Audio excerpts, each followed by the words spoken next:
नमस्कार, मैं प्रद्युमन जोशीला आज के इस वीडियो में बात करने जा रहा हूं हरियाणा प्रदेश के एक ऐसे विधानसभा क्षेत्र की जिसमें लगातार 9 योजनाओं से केवल 2 ही शख्स मुख्य मुकाबले में रह रहे हैं। हार और जीत 2 के बीच में ही लगातार चल रही थी और उनमें से एक 5 बार विधायक बना, एक 4 बार विधायक बना। दोनों अपनी अपनी पार्टी के मुख्य नेताओं में शामिल रहे। और एक और बड़ी संयोग की बात है कि दोनों की ही राजनीति की शुरुआत पहले चुनाव में दूसरे नंबर पर रह करके हुई।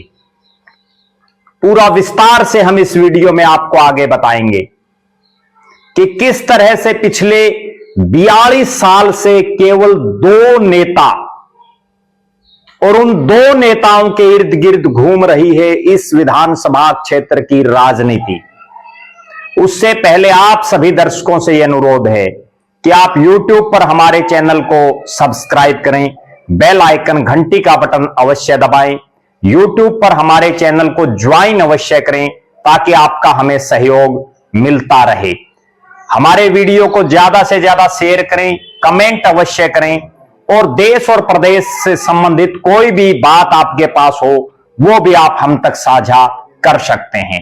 तो आज हम बात करने जा रहे हैं हरियाणा के राजस्थान के साथ लगता एक विधानसभा क्षेत्र, नाम है महेंद्रगढ़।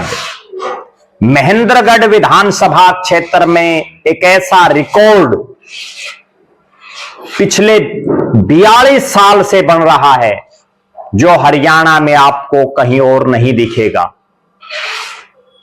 यहां पिछले 42 साल से 1982 से लेकर के और लगातार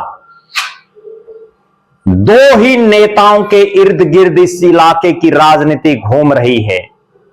2 नेता हैं भारतीय जनता पार्टी के रामविलास शर्मा और कांग्रेस पार्टी के राव दान सिंह।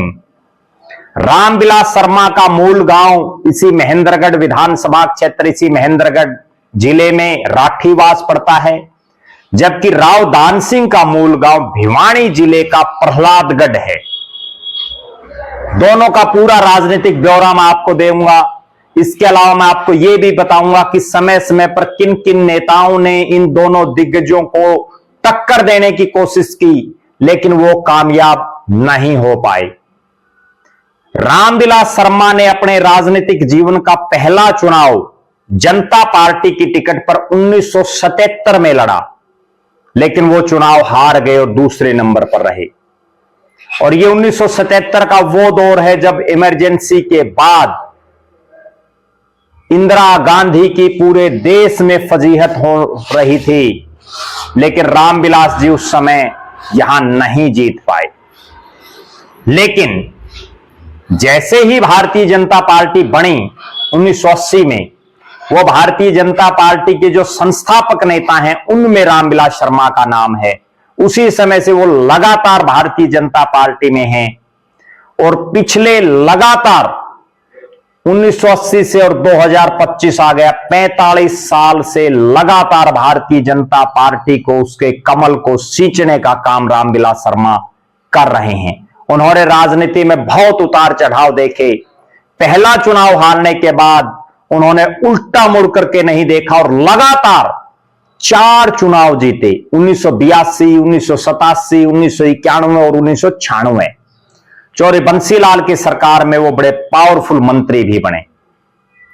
उसके बाद 2000, 2005 और 2009 3 चुनाव लगातार वो हारे, उनकी हार की हैट्रिक बनी।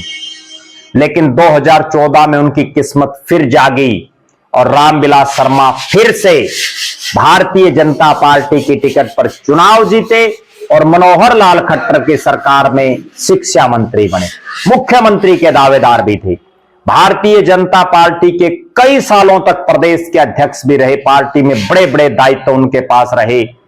प्रदेश अध्यक्ष रहते हुए उन्होंने भारतीय जनता पार्टी को हरियाणा प्रदेश में पहली बार अपने बलबूते पर सरकार में लाने का काम किया और मुख्यमंत्री के तौर पर उनका सबसे बड़ा और सबसे आगे नाम चल रहा था। यह अलग बात है कि मनोहर लाल खट्टर जी बाजी मार गए। 2019 में उनकी फिर हार हुई और 2024 में तो पार्टी ने उनके सामने ऐसे दिन ला दिए कि पहली बार भारतीय जनता पार्टी ने उनकी टिकट भी काट दी। और इसीलिए ये 2024 का ऐसा चुनाव बना जिसमें इन दो के इतर कोई तीसरा पहलवान आकर के चुनाव जीत गया और नाम है उनका कंवर सिंह यादव। भारतीय जनता पार्टी के जिला के प्रधान भी रहे, पार्टी को समर्पित कार्यकर्ता हैं, वो ये चुनाव जीतने में कामयाब रहे। और एक और बड़ी गजब बात है, 1996 से लेकर के और 2019 तक जितने भी चुनाव हुए हैं सब में पहला और दूसरा स्थान इन्हीं दो नेताओं का रहा है, या रावदान सिंह या रामविलास शर्मा। अब हम बात करते हैं कि रावदान सिंह का राजनीतिक कैरियर कैसा रहा। अगर रावदान सिंह की हम अगर बात करें तो रावदान सिंह मूल रूप से भिवानी जिले से आते हैं और भिवानी जिले से आने के बावजूद जिस तरह से उन्होंने महेंद्रगढ़ की इस सरजमी पर एक बार जब उन्होंने अपना पांव पसार लिया तो उसके बाद उन्होंने कभी मुड़ करके नहीं देखा। जी हां, मैं बात कर रहा हूं, पहला चुनाव उन्होंने लड़ा निर्दलीय प्रत्याशी के तौर पर 1996 में और तब हवीपा और बीजेपी का समझौता था, चौधरी बंसीलाल की पार्टी और भारतीय जनता पार्टी का, और दोनों का समझौता होने के नाते रामविलास शर्मा यहां से प्रत्याशी थे, वो चुनाव जीत गए और रावदान सिंह पहला मुकाबला हार गए, जैसा रामविलास शर्मा हारे थे। मैंने पहले ही कहा कि दोनों की शुरुआत हार से हुई और उस हार के बाद दोनों में जीत का ऐसा बूस्टअप आया। 4 चुनाव लगातार रामविलास शर्मा जीते और पहली हार के बाद बहुत रोचक बात है 3 चुनाव लगातार रावदान सिंह जीते, 2000, 2005 और 2009 में। वो उस 2000 में भी जीते जब चौधरी ओम प्रकाश चौटाला की तूती बोलती थी, उसमें भी वो कांग्रेस पार्टी की टिकट पर चुनाव जीतने में कामयाब हो गए थे। अब मैं अगर बात करूं सिलसिलेवार तरीके से, उसके बाद 2014 में वो चुनाव हार गई, 2019 में वो फिर जीत गई और 2024 में इस बार रामविलास शर्मा उनके सामने नहीं थे तो वो चुनाव हार गई। दोनों में कई खासियतें हैं, दोनों में कई कमियां भी हैं। अगर बात करें, दोनों अपनी पार्टी के प्रमुख नेताओं में शामिल है। ये इतर बात है कि रामविलास शर्मा कई सालों तक प्रदेश के अध्यक्ष रहे, मुख्यमंत्री की रेस में रहे। रावदान सिंह कभी मंत्री नहीं बन पाए अपने जीवन काल में, वो केवल मुख्य संसदीय सचिव बन पाए। एक और दोनों में समानता है कि दोनों ही प्रत्याशियों ने लोकसभा का चुनाव लड़ा हुआ है। एक ने भिवानी लोकसभा से, जो पुरानी भिवानी थी, और दूसरे ने भिवानी महेंद्रगढ़ लोकसभा से, और दोनों ही चुनाव हार गए।